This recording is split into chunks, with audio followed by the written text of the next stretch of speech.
Welcome to the Breaking and Entering Show. Boom! Oh, here we go. All right, Jack, what is this? Well, hey, we're going to be talking about the marketing news that you need to know this week, and then we're going to talk to the people that are moving marketing. How often are we going to do this? It's going to happen weekly, Gino. That's a great question. Any other questions? Who do we got today? Today, 3 banger interviews. I can't believe it. We're not going to be able to top this. No, it's A-list. It's A-list. We got Oren John. He's the internet's creative director, over 600,000 Instagram followers. Social expert, just a beast. Tastemaker. Yes. And then we go traditional agency side. Ooh. We got Chris Beresford-Hill. He is the CCO worldwide of BBDO Universal? Worldwide. Universal, Galactic. Adweek said that BBDO won the Super Bowl from the advertising agency, and we got the head honcho of creativity at that agency to talk to us. And then finally, last but certainly not least, Gino, we got Kate Rouch. Kate Rouch is the CMO of OpenAI, arguably the biggest brand today. And she joins us to talk about all things marketing, from the Super Bowl to her reaction to the Claude campaign. Yeah. And then we get into a little bit more about what it's like to build ChatGPT and all the other OpenAI products. It's going to be a banger. Stick around to the end for the Kate Rouch interview. Don't go anywhere. But first, let's get into the ad news you need to know. Let's get into it. Yep. First up, ad news you need to know from the last week, Gino. Let's start. Super Bowl. It was the AI Bowl. I think that's the big takeaway. Absolutely, Jack. You saw Claude won the Super Clio. They worked with Mother. What else would you like to talk about? Well, I mean, BBDO, again, from an agency standpoint, does the most Super Bowl ads after inheriting some of those accounts from FCB.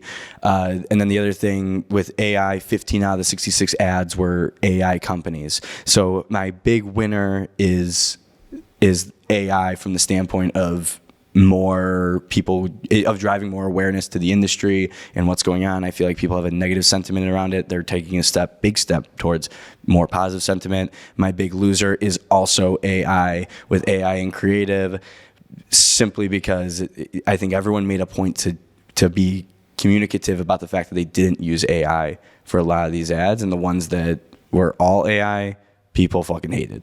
All right. I agree.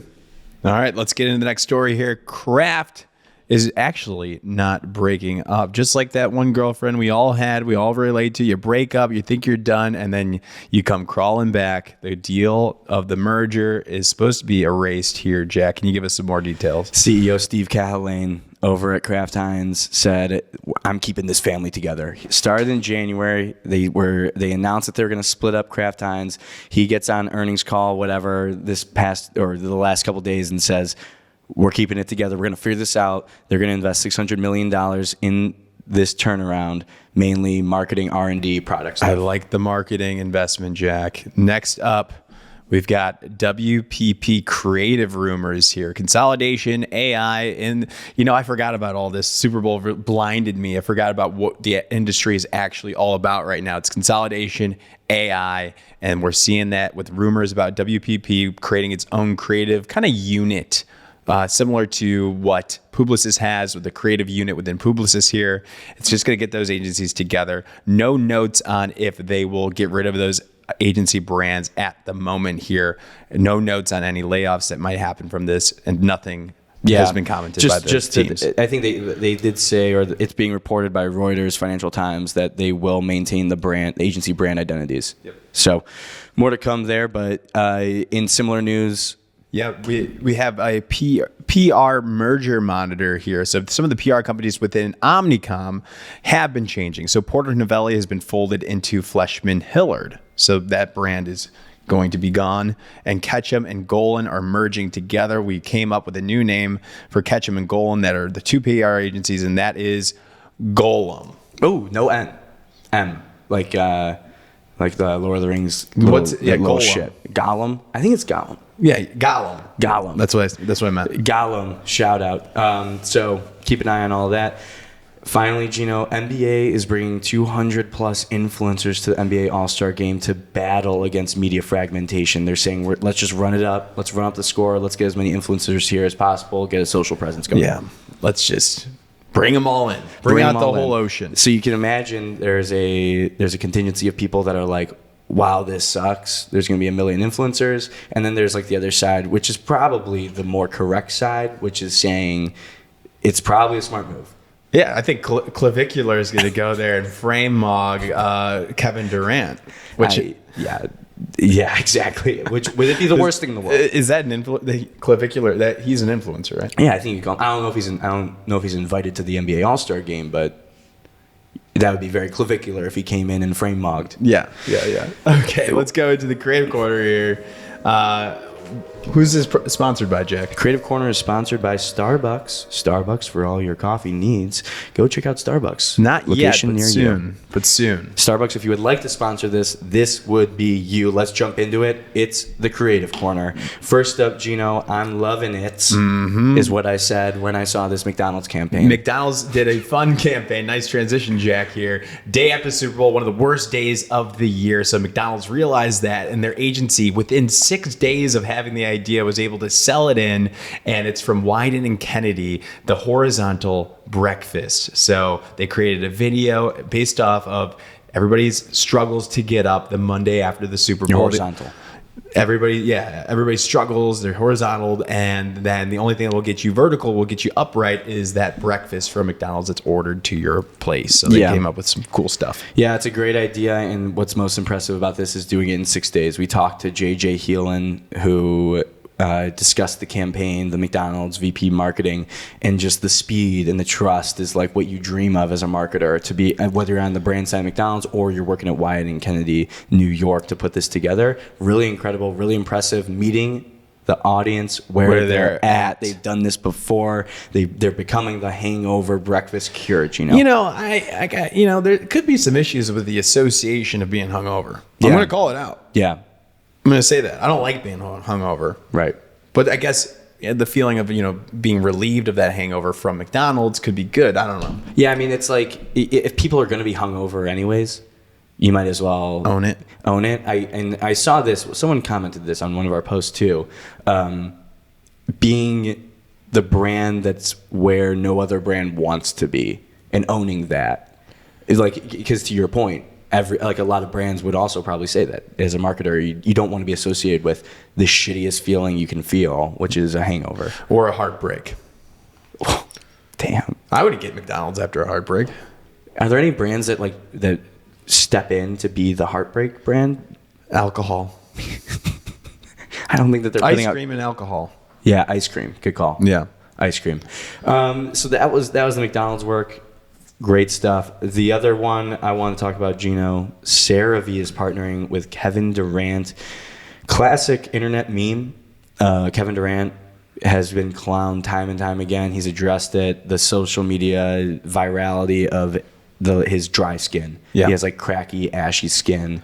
CeraVe steps in and says, "We got you, KD." Yep. And they did a great social lead up, having him do those mean tweet reaction videos at first. And then he was spotted at the gym with the CeraVe container right next to him in his gym bag. And then also the final reveal with a really funny video I think you guys should check out. It's like his legs are so long in it. It's like pans up. Yeah, I've got a good reaction and a bad reaction. Negative, positive reaction. Which one do you want first? I want the bad reaction first. Of course, bad news first. Always similar to Kraft Heinz whenever we're doing a breakup. Mm-hmm. Yeah. He's good. The Kevin Durant, this joke, I feel like hit its peak maybe 4 years ago. So it's still like, it's funny because like they haven't done anything and he hasn't really done a brand partnership around it. But I feel like it's so late. Like they could have done this so long ago. And I'll caveat that by saying I don't know if like they tried to do it in the past or if it's like a Kevin Durant not wanting to do brand partnerships thing. I'm sure this idea came up like when the meme was at its peak, but that's my negative. Very, very late to the party. What's the positive, Jack? The positive is that because of the fact that Kevin Durant doesn't do so many brand partnerships and because this is so relevant, like it's a home run. Because unlike many other celebrities who are like inundated with brand partnerships, Kevin Durant is kind of like, he kind of keeps to himself and he doesn't really have much of a public image. He's like very much known as like, he doesn't date. Yeah. He just hoops. Like he's just like me for real. He literally he's the guy. He's in the corner of the club on the weather app. Like That's so sick. So that's the positive. Yeah. Any other reaction from you? I just think about like the business strategy, with Michael Cera, it was like all about face hydration, using it on your face. And like they were probably focusing on the face hydration. Now they're expanding towards like in the messaging strategy of keeping your full body hydrated and moisturized. So it could have just been the wrong time for the business strategy, and that's why they haven't thought about it. But regardless, it's working for me. It was sent in the group chats, and we love when these campaigns get sent in. Yeah, it's a good testament to the success of it. Last thing, Gino, before we move on to our stellar interviews, I want to talk about, I was at this NASCAR activation, Times Square this week. Love this one. They set the Guinness World Record for the world's loudest billboard. They did it with 72 and Sunny as the creative agency. It's a part of a new platform, I guess. And it's just... Tell the platform, because it's awesome. Hell yeah. That's it. It's like, can I get a hell yeah? And hell yeah. It's very much like in the dudes rock corner of the internet. But yeah, this thing was really freaking loud. It was like an engine in the open in Times Square. You could rev it yourself. You had like a fan line of fans waiting to like rev it up. Did you skip the line? Of course I skipped the line. I was on the list. You're on the list. I was on the list. But I mean, it's cool, and like we talked to the 72 and Sunny crew and the NASCAR marketing crew, and their whole thing behind it of like why do this world's loudest billboard is they're trying to bring the experience to people to gain new fans for NASCAR and bring the experience of going to a race. And this was kind of like a really, really clever way, in my opinion, of doing that. Because like as soon as like when you hear that engine, my heart was pumping. And this was in Times Square. Exactly. Incredible. Bring it to where the people are at. And especially like I've never been to one, but I've heard it's so amazing to go to one of these races. So to get a little taste of it might actually convince me to go. And I think NASCAR doesn't have like a casual fan problem. Like the NBA, I think, has a casual fan problem where they have people that like the NBA has people that know of the NBA and are around it and like casually watch it, but they're not super fans. NASCAR, on the other hand, has super fans. And then there's a gap of like, there's not really, I've never heard of like a casual NASCAR fan. You're either like obsessed with it or you don't care at all. Like where does WWE fall on this spectrum? They are probably between the NBA and NASCAR. So like NASCAR is like has the most dedicated crazy fans. And I think WWE is behind that. Really? Yeah. And what about football? Football's got some crazy fans. Football is like, I think is in like a tier of its own. I think the NFL is like so above NASCAR. Yeah, I think it has like more. Oh, okay.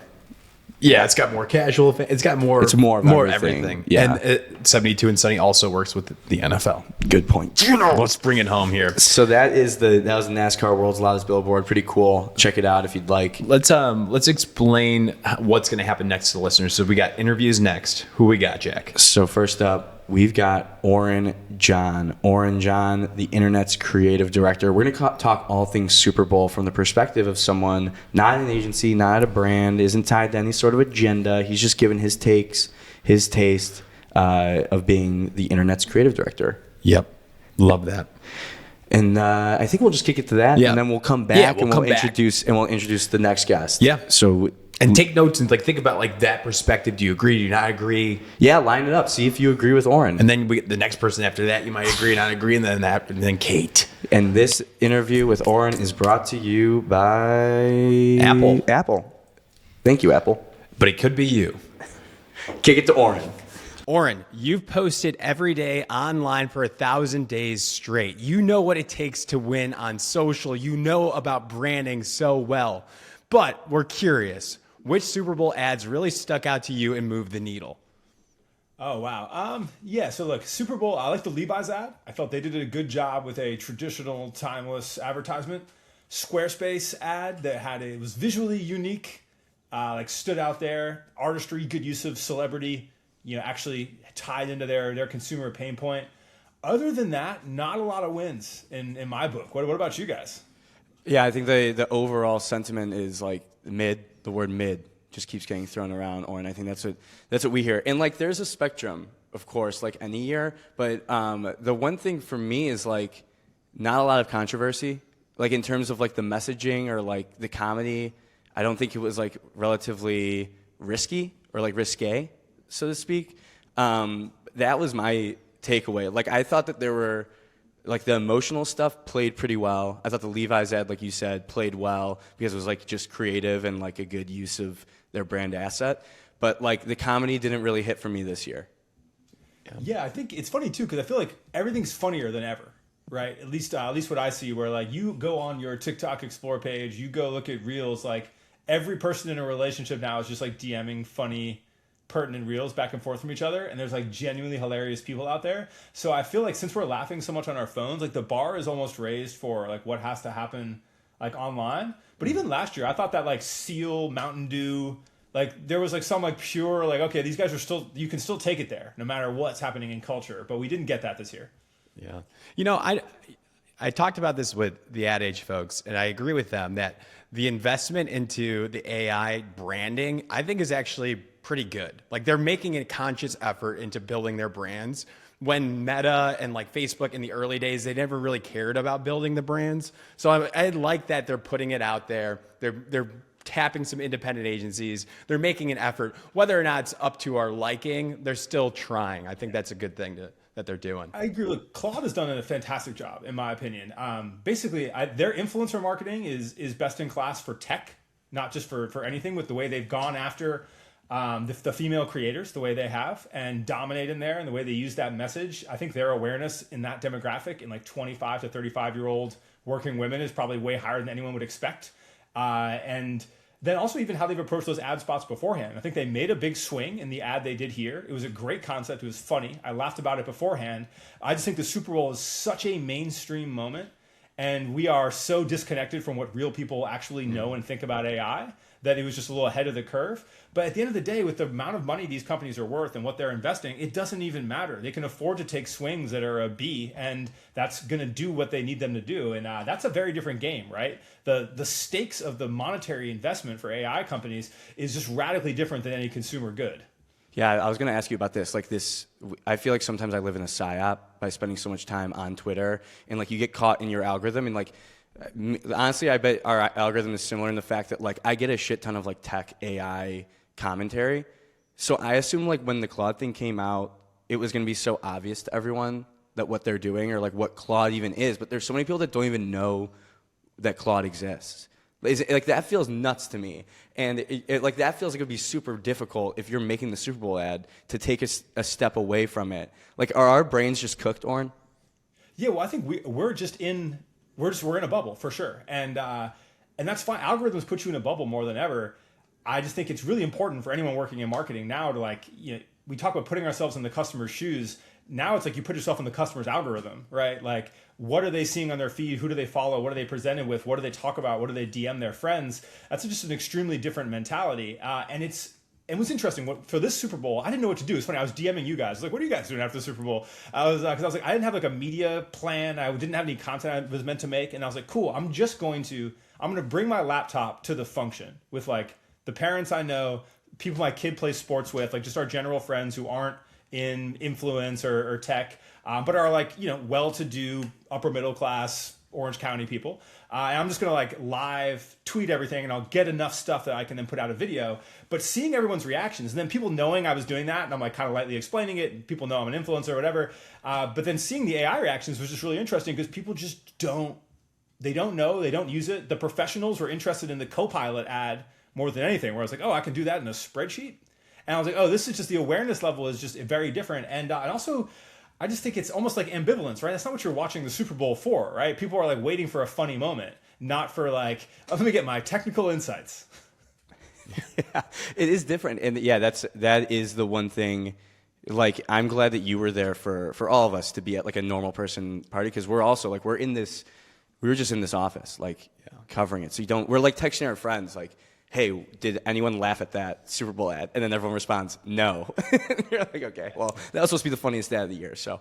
Yeah, we've got to get marketers in front of people. I think that's like the number one theme this year. And that's why like I went on tour earlier this year. We did like a bunch of brand workshops. We had like 50 brands come to 2 in New York, 1 in Toronto, 1 in Miami. And it wasn't like some big money-making thing. Like tickets were free. We worked with Air on it. I know you guys work with. But mainly for me, I was just like, I know for certain I'm so caught up in the things I'm caring about, and like influencer marketing is television shows and like shit that's just like not what's really happening. I was like, what are these businesses actually dealing with? I think, and just what are these consumers actually with? Because I wonder how many of those ad executives working on any of these were at any level. Like my Super Bowl party wasn't even normal. Everyone was rich, right? Like, what is the average human being? Are they singing along to the Coinbase thing? Did they then go like, oh, like at the end of it, like you're seeing online? Like, we are so disconnected, and we have to get out there, and there's no process or method or thing inside the strategy SOP for that, but it's like more crucial than ever. Yeah, I think we want to talk about like the social side. Yeah, definitely. So you have nearly 600,000 followers on Instagram alone. So you know what's going on with the social feeds. There's nobody better than you, Oren. I guess like which brands won online that did not spend big money, $8 million plus on a national Super Bowl buy? So I think when we saw Kraft was when we saw Kraft just responded to other people's ads. It was like a comment strategy, which is a low budget. You have someone funny or a writer's room working. I thought that was like a cool, like they're just hijacking other people's moments. I thought that was fun.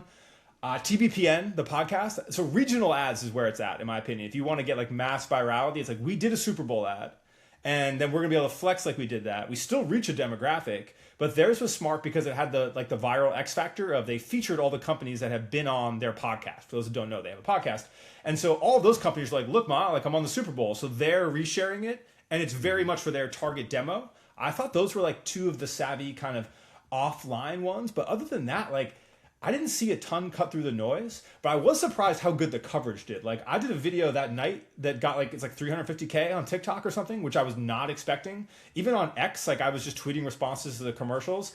I think the punditry is just so underrated because I think the traditional media didn't really hit it right. You guys were crushing it leading up to it, right? I was like, oh shit, they have way more thought and in-depth than I've seen on any trad media. I think the upside of that is huge. People don't realize that this gets followed like sports now, like, and we should treat it as such.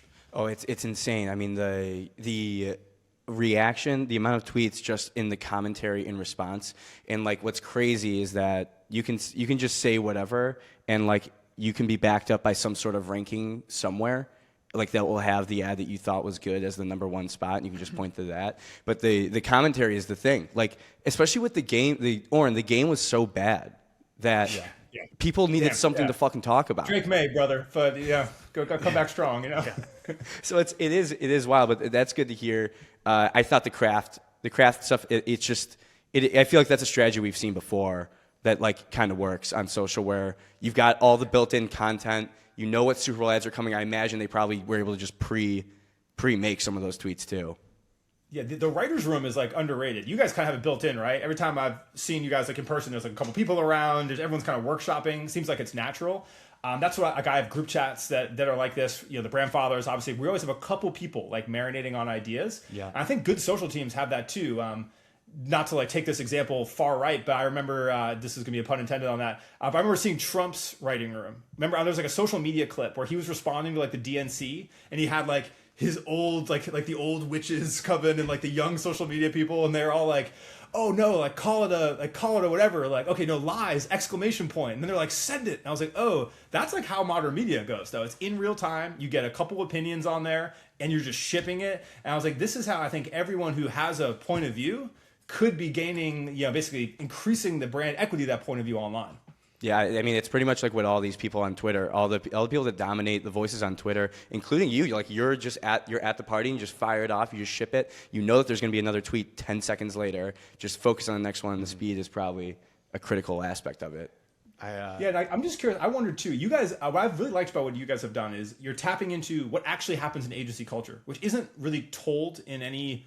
Even in the traditional ad media, it doesn't really tell those stories. They just kind of like prop people up for awards, and like, oh, this thing happened. Whereas you're like, oh, here's the creatives behind this. Here's I loved when you went to McGarrett Jesse. When I used to work in Austin, I remember they were still at we're only going to have 100 employees thing. And it was like a legend around town. And people would be like, oh, it's someone who was at McGarrett Jesse. Like it was a real thing. And I'm kind of interested to see like how those firms are adapting to these worlds, because it seems like just a really hard challenge to be able to function that way. Yeah.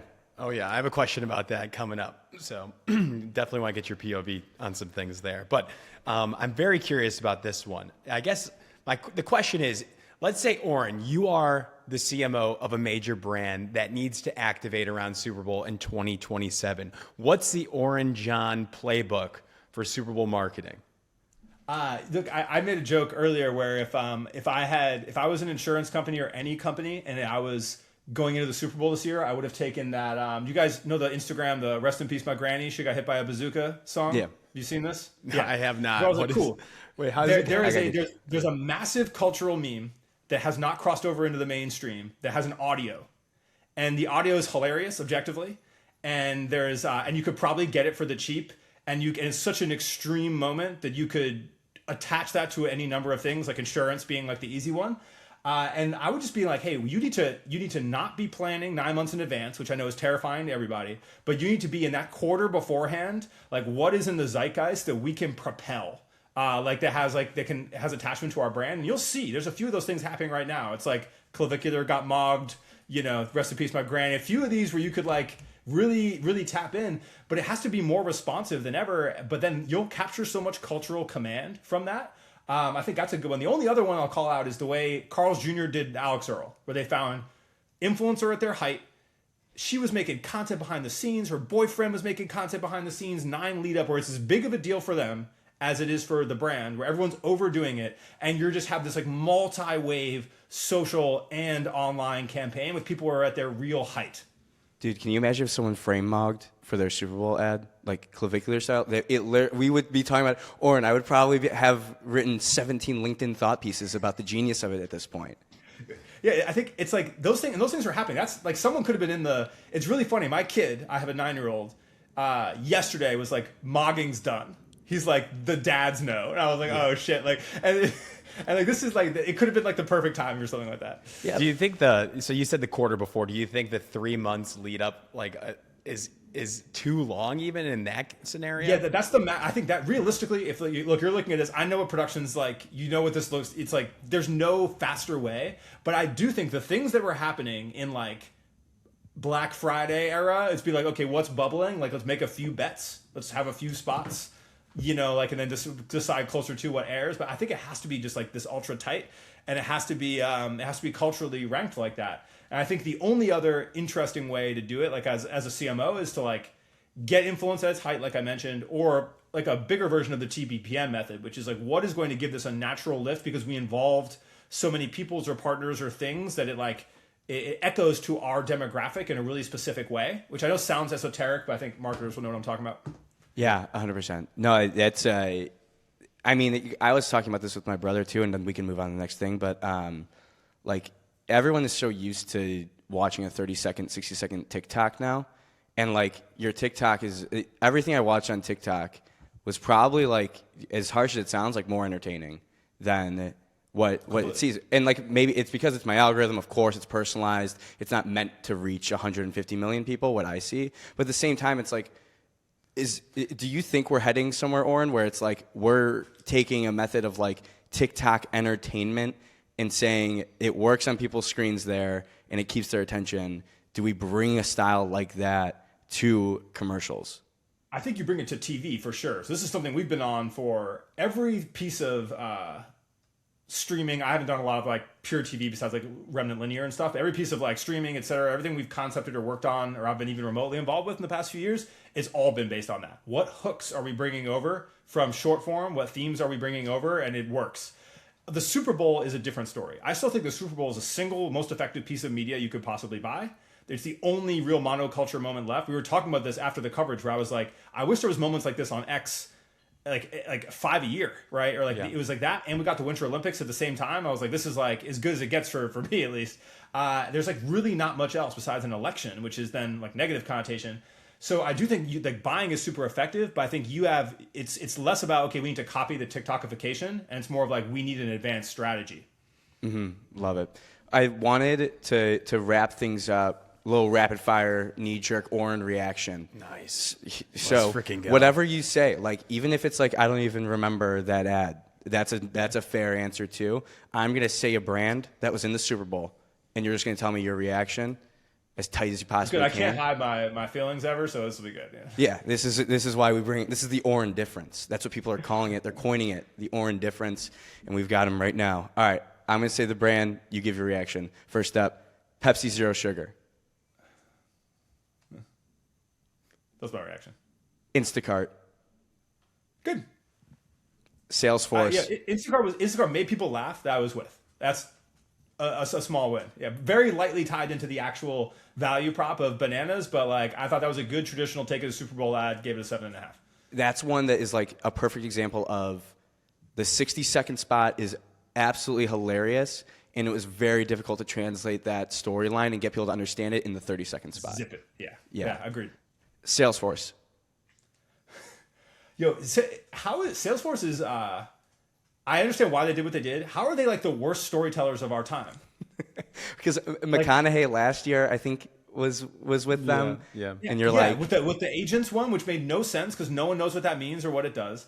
They also they employ a bunch of influencer friends of mine, so I don't want to say too much. But like those ads are terrible too. They put them out of their element, doing stuff that doesn't make sense that no one's watching. I just don't understand how. But for all intents and purposes, you have some of the greatest sales leaders and stuff on earth at that company. How are we not getting a message and still no one knows what Salesforce does? And now I got Mr. Beast and shit. Like, what are we doing? Yeah. Budweiser. Great. They're playing the hits and the hits are good. Good for them. Raisin Bran. People liked it. I'm just like, cool. These are fun ads. Raisin Bran has a bigger issue of just like cereal and like that company. What are we doing in general that this isn't going to solve? I think like cereal is like that.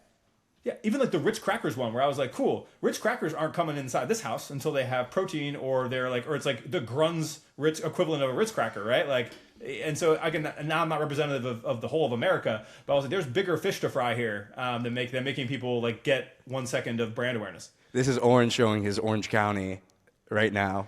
Yeah, I had a seed oil free burrito before we got in here, bro. Let's go. All right, now this is last three. Kind of a trifecta. First up, Claude. Claude worked well for me. I think was hard to understand because people didn't know what they were going for the AI piece. I loved them. I played all the spots and watched them all the way through. So I think good for their target demo. Not quite right for the Super Bowl. ChatGPT. Didn't even notice they had an ad. That's just another company that once I saw the Joni Ive, Sam Altman sit down, where I was like, okay, cool. You've got two of, objectively the most interesting people in the world having one of the most boring conversations I've ever heard. Let me take those guys to Air One. Let's just go. Right now. I guarantee we're going to have a better piece of content in 40 minutes of me being like, have you guys ever tried? Yeah, this is a sweet potato in a bag. It's freeze dried. $86. Yeah. And we can have a lot of fun that they just didn't have. I think ChatGPT really, for having done a couple good, I like the ad they ran on streaming right now where the people are dealing with the car or whatever it is. I think they missed the mark on doing anything interesting there. I would just run that same campaign in a crazier circumstance, Yeah, 100%. Last one, Coinbase. Yeah, Coinbase was the one. This was funny. We've all seen the reactions online now, where it's people start singing along. So cool idea. But Rocket Mortgage did it last year, so it's all right, we're just rerunning it. And then the answer for everyone at the end was just oh my god, Coinbase, right? There is no house, including houses of bros, where everyone wasn't throwing their hands up at the end. And so that's one of those where I think they just don't recognize where they're at, right? The core problem that brand has to solve is that crypto in general has a 95% disapproval ranking among everybody. And so you have to basically doing a bait and switch in an ad on that isn't going to bring that brand love back. They have a bigger issue to go with. And that's a good example of I don't know, I'd rather see if they're building houses in, it's some African country or whatever it is, I'd rather see literally anything that tries to get them to redeem what they're doing than what I think was pretty much a waste of money. And also, they were so proud of it. That's what hurts. What hurts about tech bros in general, right? Is this a lack of awareness of their perception is really rough. That was the one thing I learned. Literally, the one thing I learned probably from the Super Bowl is how many people hate crypto and Coinbase. I honestly thought we were turning a corner. I figured by this point, crypto would have been able to normalize itself in culture with everyday people, but clearly not. Well, also their experience. You have to think of what is the last. This is always an exercise we do, just murder boarding ads or whatever.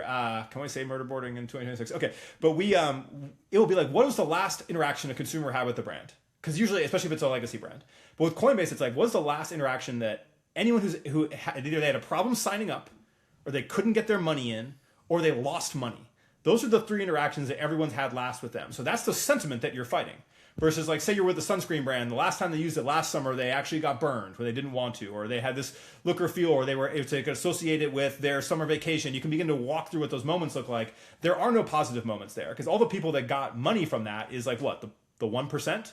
Who's not your target in a Super Bowl ad. So I think it's just an exercise. If a marketer wants to take anything away from this, if you're going to do a big media spend, at least run through that exercise of like, what was someone's sentiment that might be coming into this with? Yeah, is there a brand you think, if a different brand did this karaoke stunt, that it like would have really worked for? Like I was trying to think about that. For Rocket Mortgage, like not knock it out of the park, but I thought it was totally fine. Where it's like, okay, tying it into America and country roads, and it's a positive owning a home. I like got it. I think now like that stunt is too far gone. I mean, honestly, I think it would have worked for kind of any positive sentiment older brand, right? Like in a B fashion, right? It doesn't knock it out of the park, but at least gets people to smile. Yeah, like a Coca-Cola.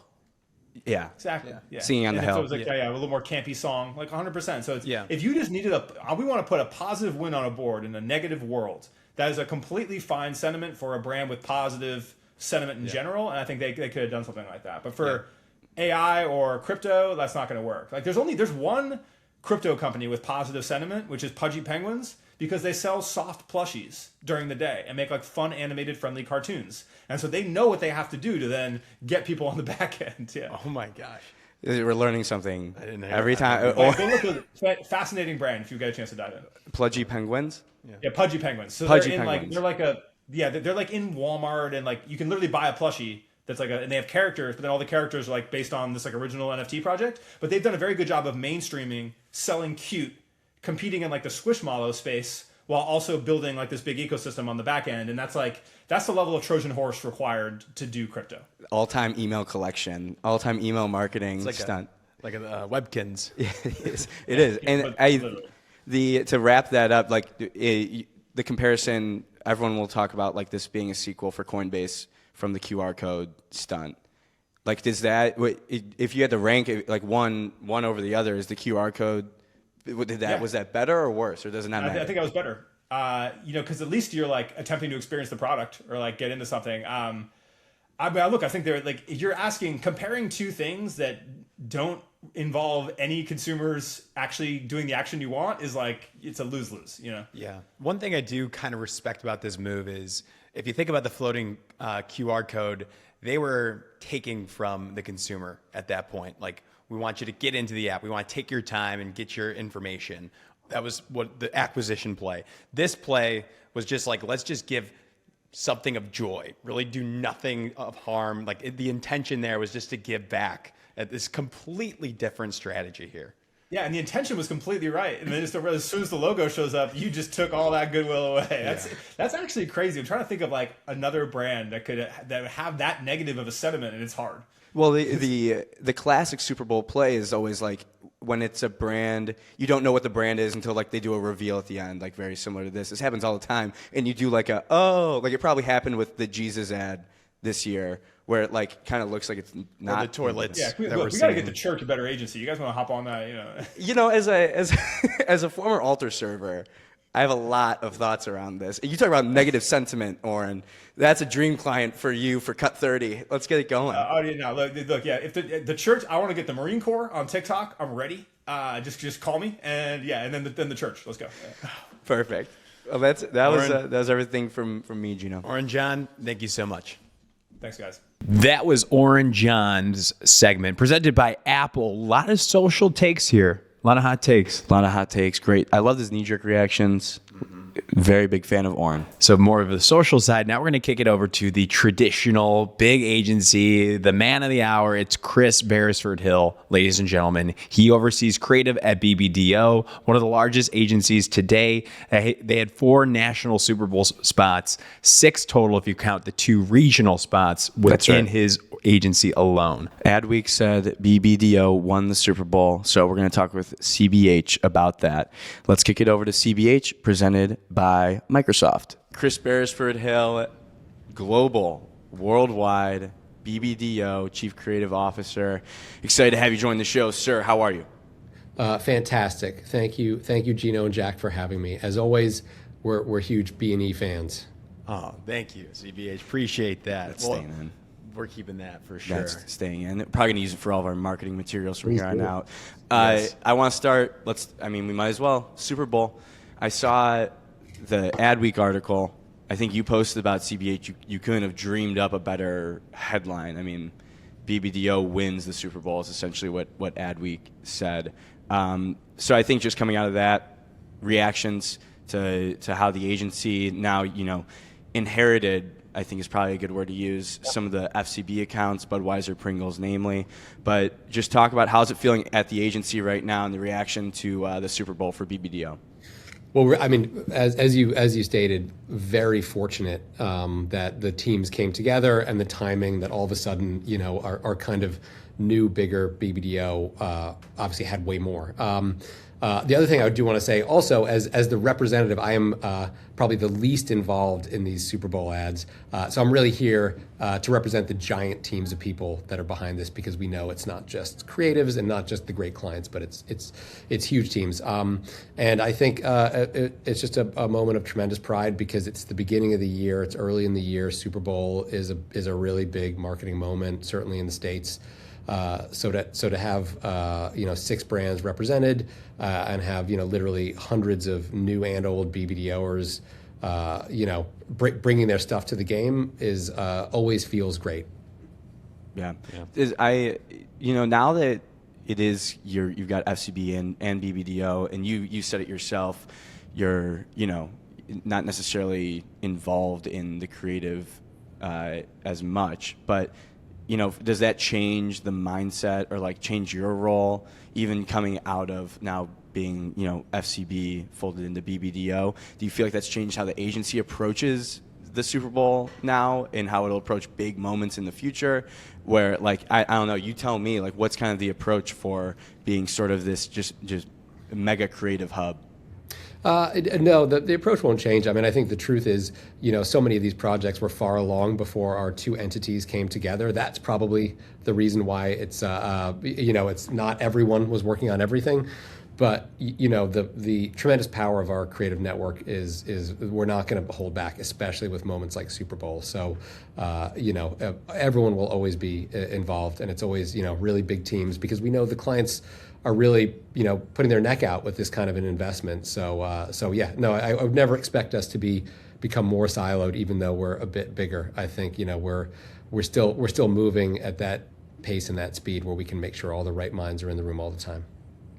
Yeah. So as the global CCO with FCB kind of absorbed into this, do you feel more pressure now more than ever to win these monoculture moments like the Super Bowl?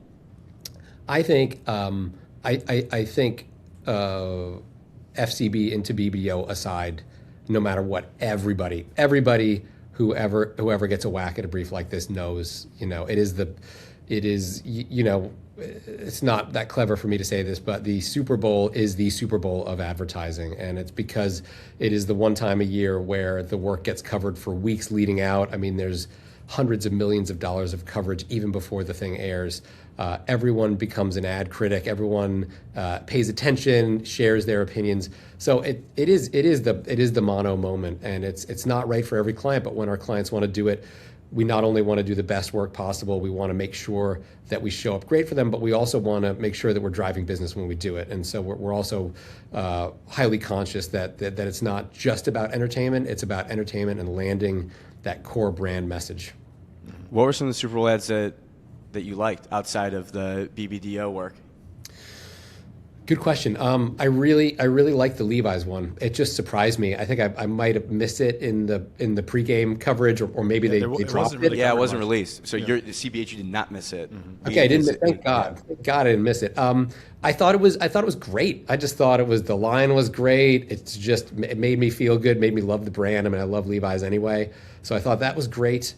I thought Dunkin' Donuts I need to watch it 5 more times. I couldn't tell if it was utterly brilliant or like a complete hot mess of all the 90s de-aging smashing, but I like that one. I need to spend more time with it. And then I my third pick would be I'm surprised that it didn't perform as well on the ad meter, but I thought the Claude campaign was just great. And it by the way, that's a brilliant strategic move by Claude to come out and say that their LLM will never be compromised by ad content. And I think that campaign would be beloved and well liked, just appearing on a Sunday night TV or appearing in your feed. And it also worked on the Super Bowl. So I thought that was something that was kind of brilliant, and it didn't need a celebrity or anything. So yeah, I think those would be the three that stuck with me besides the BBDO ones. You mentioned Levi's, which was made by TBWA, and that leads to my next question. It felt like a strong showing for the holdcos, especially post-merger. Omnicom had 8 national spots alone. Do you think we're moving to an era where a handful of these mega networks are going to dominate the Super Bowl? I definitely couldn't tell you, but I know that, at BBDO, we've always been obsessed with having an unfair share of talent. And so regardless of looking at different size agencies and different options for clients, I would always suspect that brands like ours are going to be the places clients want to go with it, because we've got the experience, we've got the people that have the reps, and we've got enough of a team to make sure that we won't fail. Mm-hmm.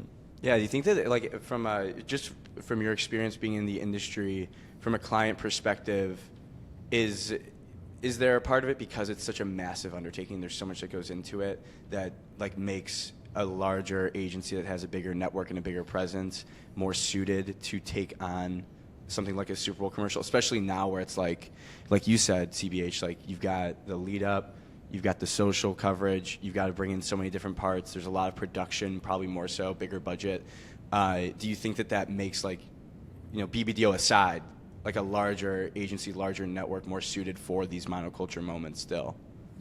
I think the salesperson in me would say yes, but I think the truth is, you look at High Dive, and they, I imagine, especially in their early years, they were showing up big on the Super Bowl, and I can't imagine there was a secret army none of us knew about. So I think it's less maybe about the size of your army, but it's more about the reps, the experience, and the talent. And I think, when you're a larger network, you can assemble those teams, and you can assemble those teams across 6 brands. That's the beauty of it, and they're very distinct, different teams. By the way, gentlemen, may I shout out a few people, because again, I'm here representing people. Yeah, you're not going to cut my mic if I rattle. No. Okay. No, I don't even know how to do that. So you. That's right. That's right. Because we're in your Riverside virtual studio. So you guys are gonna have to take it. Well, we were kind of gonna. This is kind of a lead-in, because we were gonna talk about that too. Is like, how do you, assigning credit and like making sure that the right people are getting the credit they deserve within the organization. You obviously have been, communicating the fact that you are a representative. So yes, please do take the time to credit the people. I would, and if I knew you were going to be so welcoming, I would have brought a much bigger list. I may just crush a reply on whenever this is posted. But just to shout out just a couple of our teams, because it really will, people will tune out if I go through the full Oscar credits. But for the incredible Budweiser film that I know played so well where I was, I just want to shout out Michael Amet, our CCO in New York, but also Danilo Boer, who's now with McCann, Alex Abrantes, Jonah Flannery, Kevin Watkins, EJ Lee, Joey Monteverde, and that's just the core creative team. For Pringles, Michael again leading New York with Dan Kelly as the ECD. Jim Robbins, Mike Mach, Austin Mankey, Kelly Scholar, Taylor Osborne. How natural am I when I'm doing this? This is working. It is working very well. Pepsi, helmed by Scott Bell, our North American CCO, Peter Kane, who writes for Pepsi, but he also wrote You're Not You When You're Hungry, so he's pretty good at the Super Bowl. Marcelo Nogura, Breno Balboa, Sarah Carr. And I do also want to flag, I think a very popular spot this year, Instacart, which was led by Danilo. He's almost ad famous enough, I don't even need to say Danilo Boer, he's Danilo, and Tyler, who are now with McCann.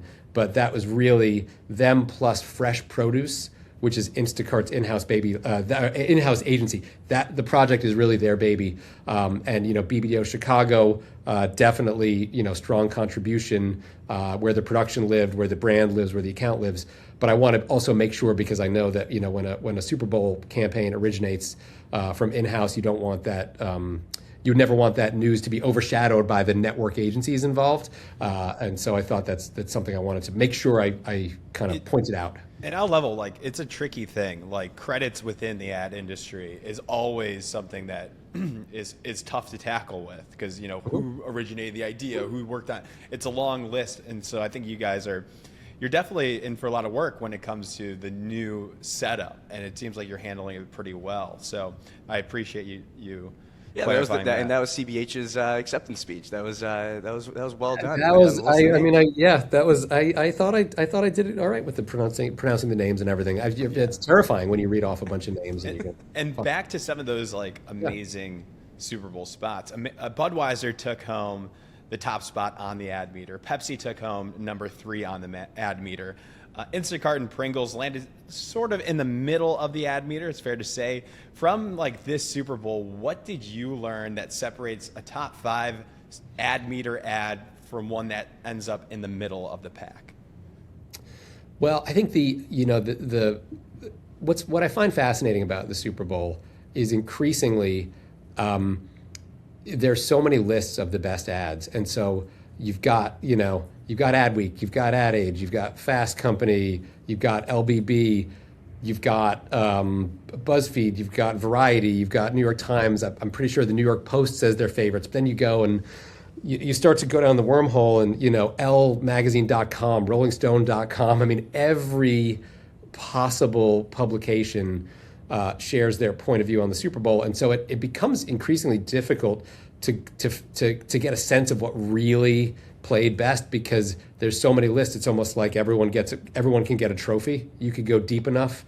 You could be the most pre-game viewed by men under 30 45-second ad ever. So there's I think there's just that's the other part, is that because people care about the ads, everyone's ranking them. I think the USA Today ad meter remains one of the purest, because it is a populist vote. It's not a couple editors or an individual editor deciding.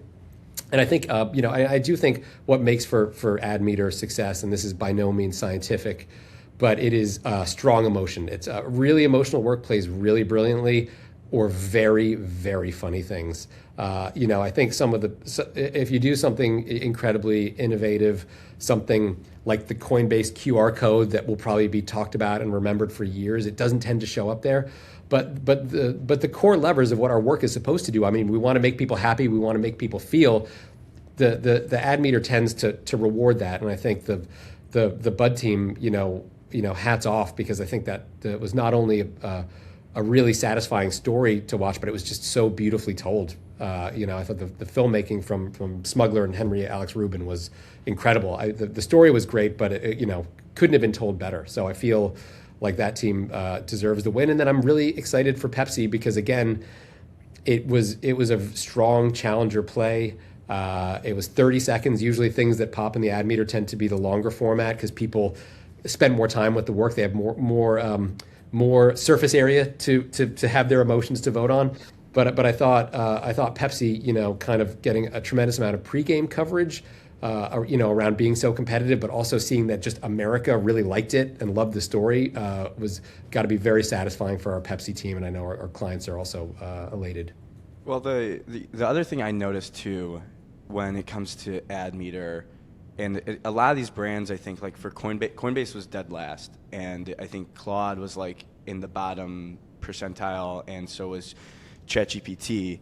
And for me, a big part of it, I think, is just they're fighting a brand and an industry-wide perception problem.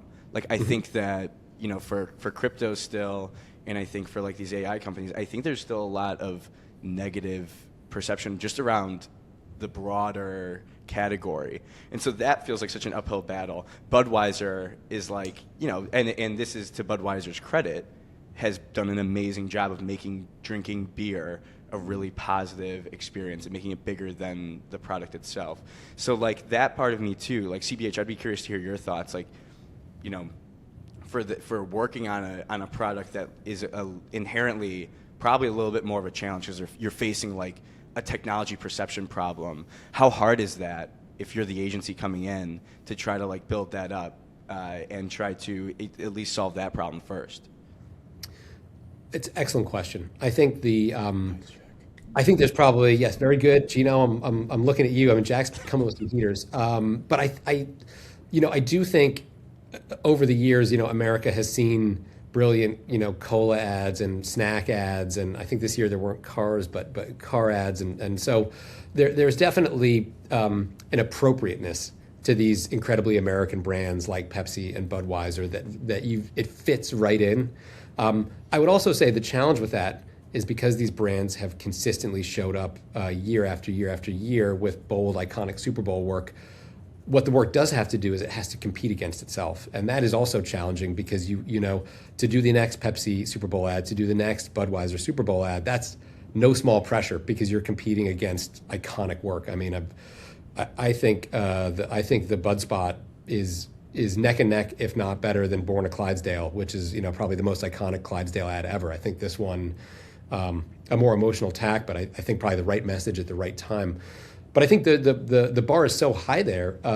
I think then you look at new kind of brands entering the ring, and I think people may have feelings about technology companies. Maybe not, because I think Google has earned a place in this kind of tentpole moment world where I think Google, when they nail it, people love it.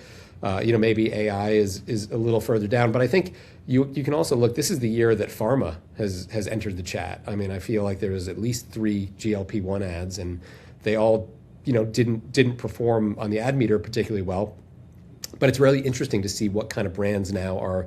Is this a moment? Is this a GLP-1 moment, or is health and wellness pharmaceutical, entering the ring, and is that going to become over the years that work is going to become more prevalent, more expected, and maybe more entertaining?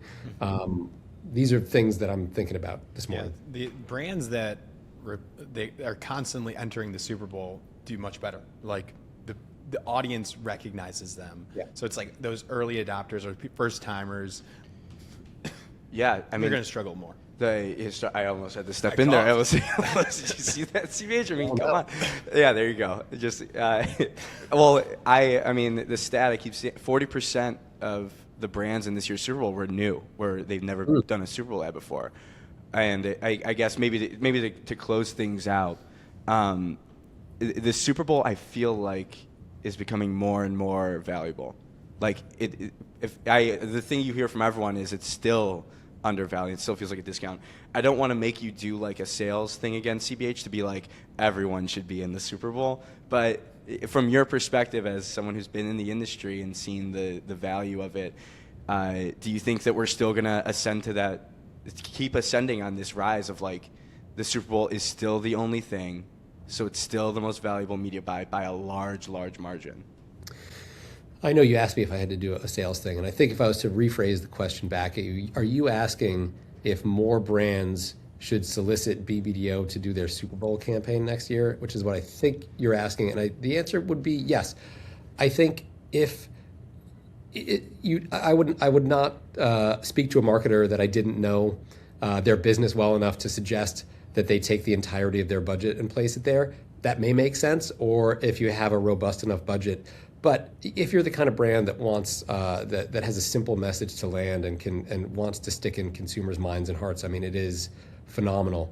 I wouldn't say it's the only game in town, of course, but it's such an incredible moment, and it really is a moment where everybody who's watching is acutely aware that these are the important ads. Whether they're always our best, whether it represents the absolute best work our industry can do, I don't know.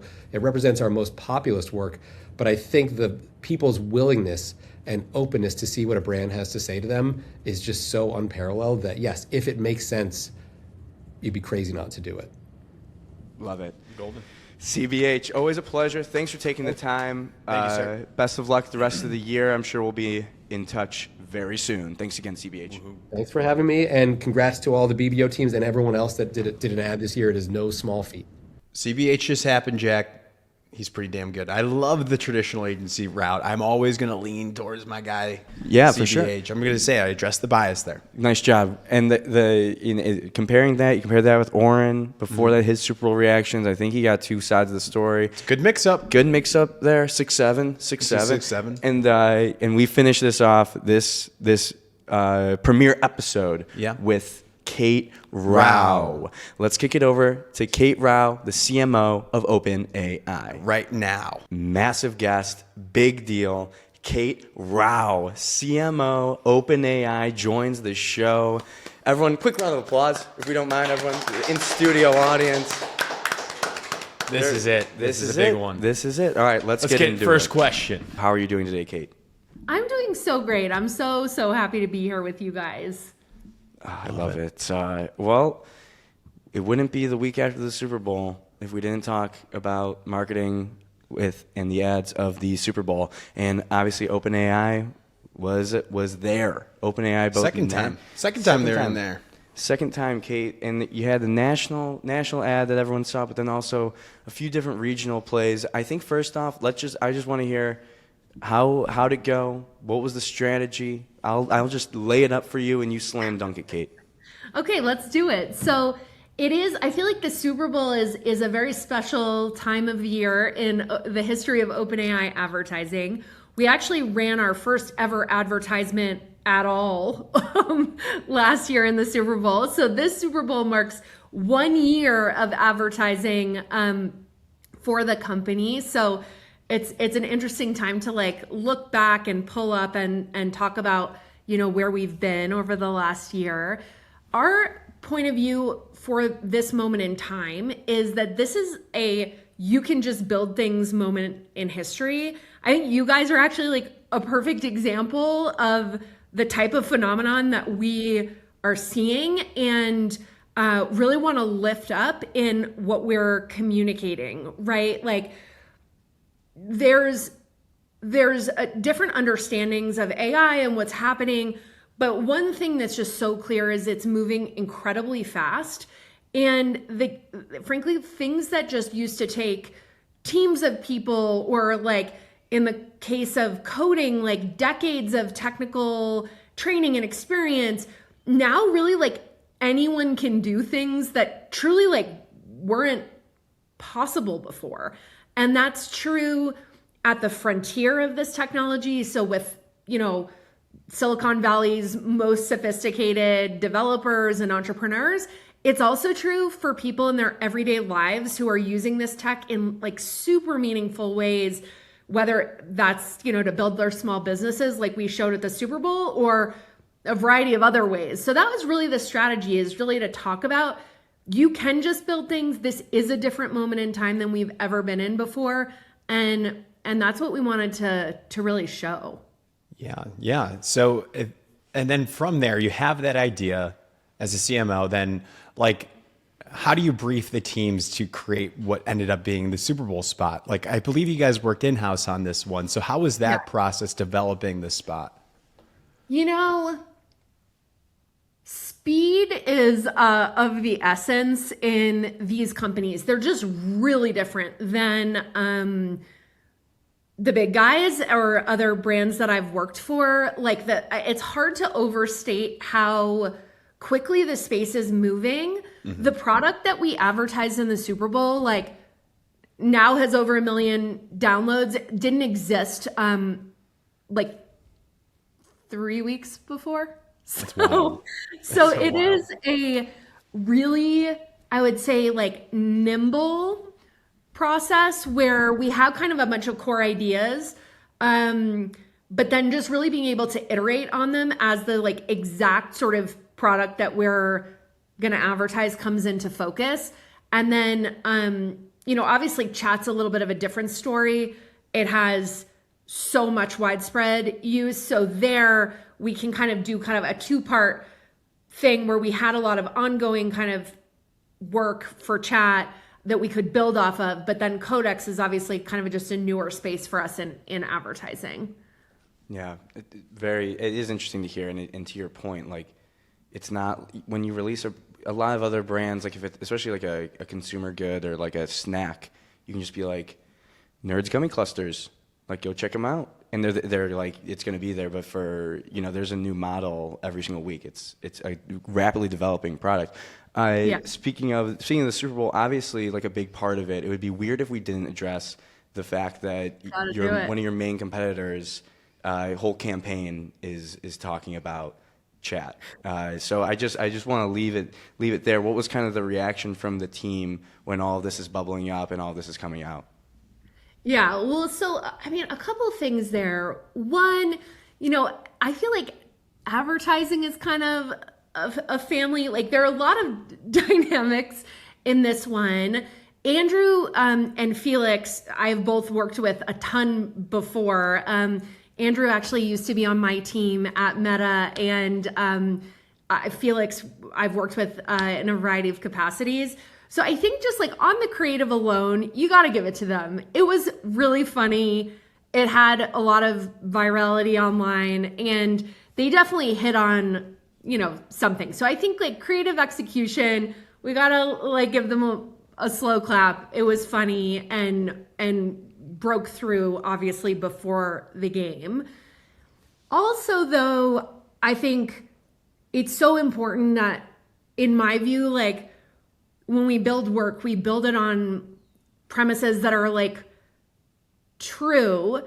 The kind of core conceit of the ad where like ads come into the LLM stream, right? Like they influence answers, is just not how advertising works on, will work on ChatGPT. We've been super clear about that. And so I think that was just kind of a bummer, honestly, in the sense that like, this isn't actually real in terms of how the thing will work. So I'd say it was kind of like it was a great creative execution. I think the core premise was a little, I don't know, of a bummer, I guess. So, So what are the, like, what can you do about that? Like, what's the strategy? Is there a response? Is there no response? Like, what did you advise the team there? Yeah, well, I mean, a couple things. I think for us, it's always about setting a positive, forward-looking vision. This is the most, at least from our perspective, the most important technology that's ever been invented. And this is a really important moment in time.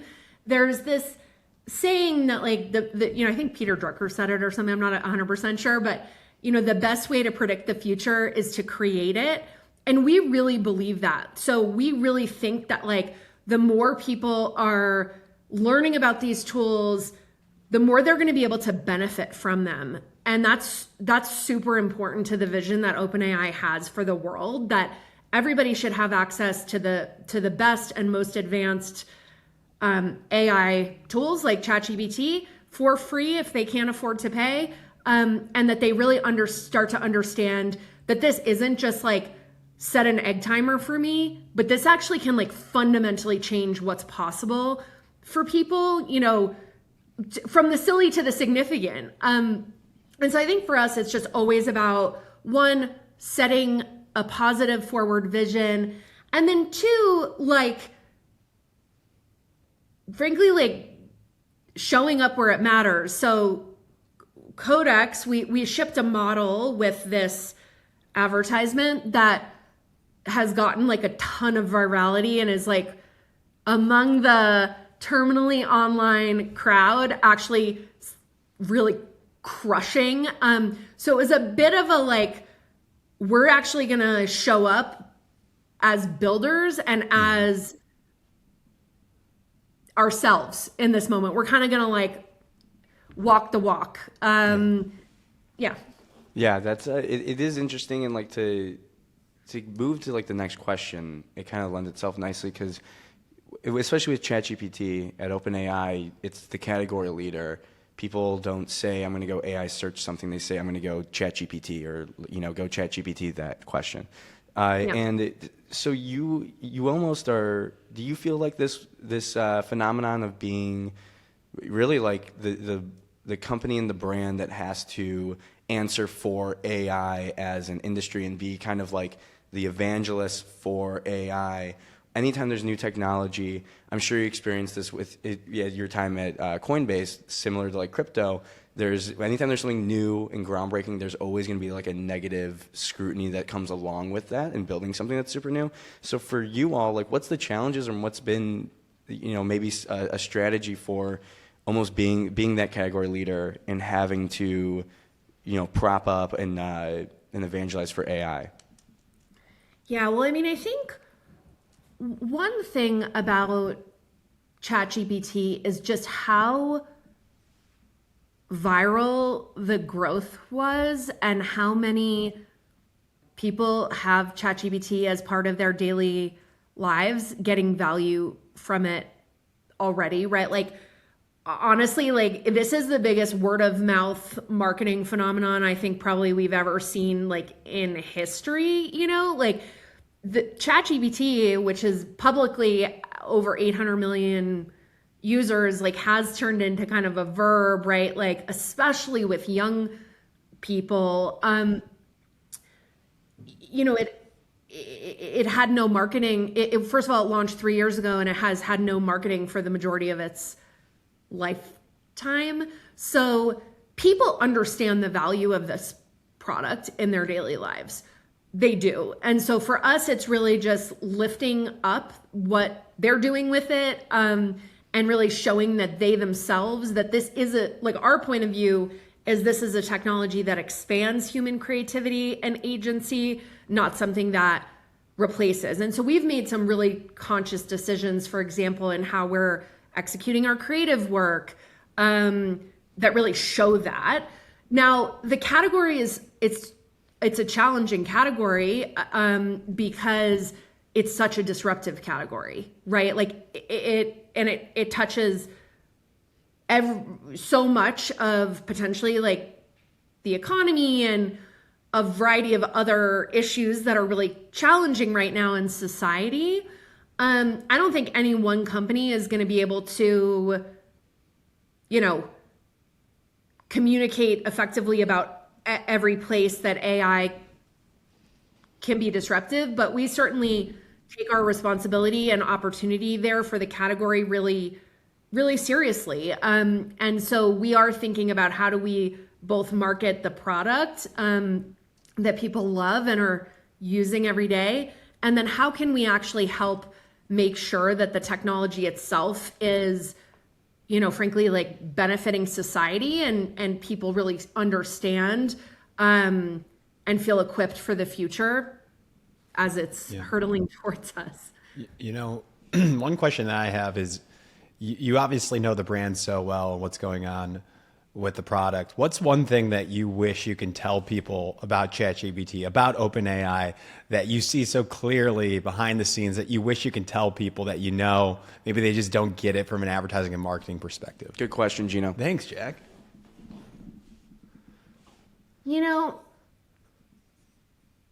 Really seeing, I think, what young people are doing with this technology. I don't know that we've totally cracked that on how we're communicating, but it's truly like really inspiring and amazing. So, I'm a parent of young children. I think we all think about like, what's the future? And to me, seeing like the young entrepreneurs, what young people are actually doing with this tech and at this moment in time is like, it's like a really inspiring, awesome thing. And I think there's so much like doom out there in the world. I really wish and hope that we're able to actually lift up and kind of get people's to really understand and see not just the potential, but what's actually happening with the tech, particularly with what young people are doing with it. Yeah, it's helped us.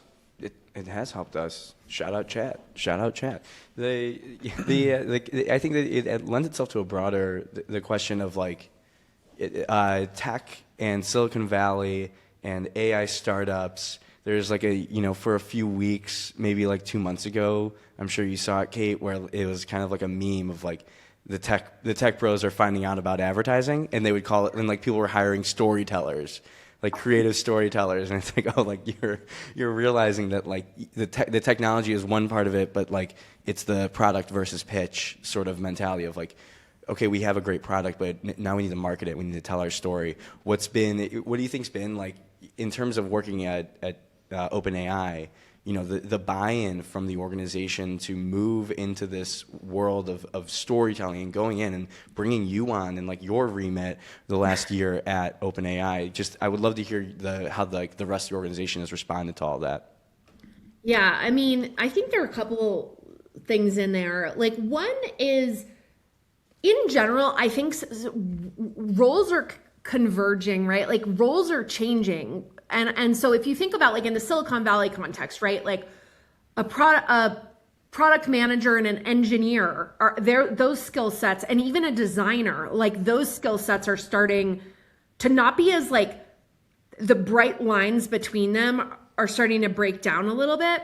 What I think is like a lot of people that are building companies are starting to understand, hey, being able to actually differentiate ourselves, tell our story, like that's really important in a world where there are a lot fewer barriers in terms of like other people being able to do this thing or whatever. So I definitely think that's a trend. And again, like I'm bullish. Like I really think, frankly, like the role of creatives, of people that have really smart ideas on how to position companies will be more important in the future than in the past. So that's like one thing. And I really believe that to be true. In terms of like, my own role at OpenAI, it is a fascinating place to be because we truly do have what we call ourselves like a research and deployment company. Deployment is, the consumer products, right, that people know and love, whether that's, ChatGPT, Sora, or even on an enterprise like context. It's actually the tech in the world. Research is, truly a group of like Albert Einsteins, like no joke. These people are Turing Award winners. They're the smartest people in the world, theoretical mathematicians, like, the world's biggest machine learning experts. You guys have seen the news. These folks like command $1 billion pay packages. Like it's wild. And this is truly like scientific inquiry at the highest level. Like where are we going in our understanding of like the universe and the world around us?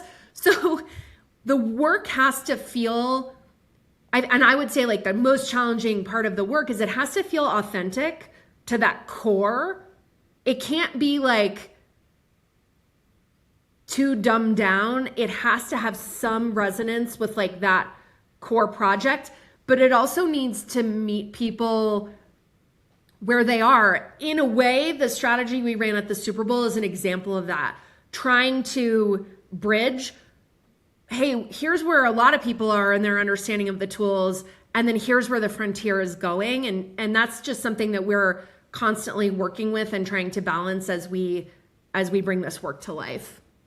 Yeah, that's super interesting. Gino, if like you or I talked to one of these AI research Albert Einsteins, I don't even know what I would talk about. No, yeah, it'd be just fine. Honestly, I found that they're like, I don't know. Have you guys ever there were like teachers, in all our lives that kind of made us feel dumb and we're like, they're the expert and we're smarter than them. And then there are the people that are like way smarter than you, but like get you so curious and treat all your questions like they're really good ones, even if they're not. The second is really the experience that I've had with the researchers. They're super generous, super curious, really amazing people. So maybe I actually will change my answer on what do I wish people knew. I think I wish people knew that, like, the people who are developing this technology at the very like face of the frontier are like really incredible human beings. Yeah, it's We got to get fascinating. one on. We'll have to bring one on the show. We can talk about. Do you see the recent McDonald's ad? What's your favorite tagline? Yeah, no, that's it's fascinating. It really is, and it's been really cool to see. Obviously, you continue to build the brand, Kate, and it's one of the most talked about brands. I mean, in recent memory. So, it's fascinating. Gino, any other questions? I was from just you? going to applaud, like, Is this a little bit of a glaze? yeah, I mean, glaze. Yeah, we're gonna do a little glaze. because You like guys, I feel like after the last week, just like bring it on. Come on. Totally.